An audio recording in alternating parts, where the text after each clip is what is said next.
Hello and welcome back to cooking every single recipe in the official 5 Nights at Freddy's cookbook. Today we're making Dancing Rabbit Lady's Sizzling Churros, thanks to this comment. Don't forget to comment what I make below and subscribe.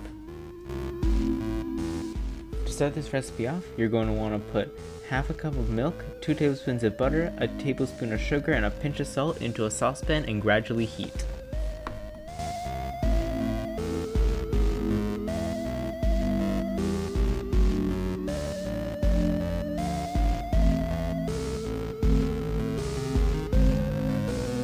Once it's heated up, add a teaspoon of vanilla extract and bring to a boil, and then remove it from the heat.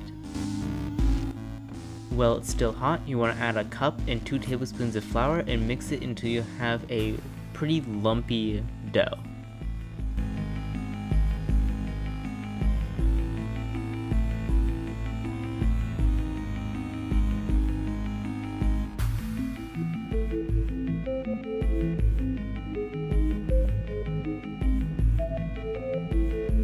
Now leave it to cool for 15 minutes.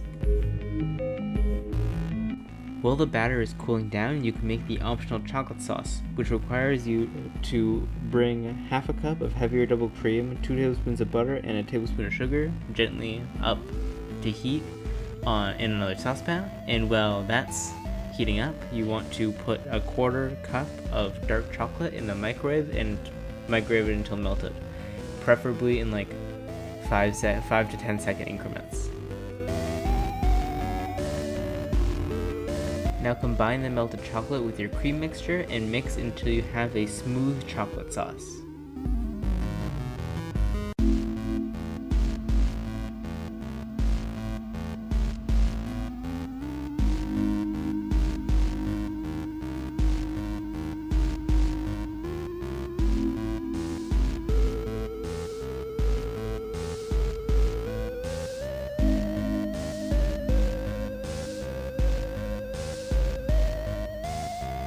Once the batter is done cooling, you want to add 2 eggs and mix it until smooth.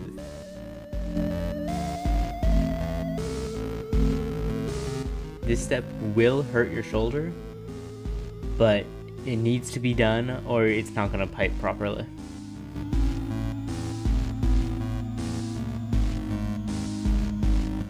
Once it's all smooth, put it into a piping bag or a Ziploc bag with the hole cut into a corner and a star-tipped piping tip, and pipe into some 350-degree Fahrenheit oil, which is about 2 inches deep, and be careful because it will splash you. You probably will get first-degree burns, but you'll be fine. It's just first degree.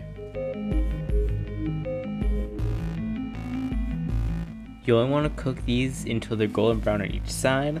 You'll probably undercook some, you'll probably overcook some, but they'll still taste delicious, so it's all good. And there you have it, sizzling churros.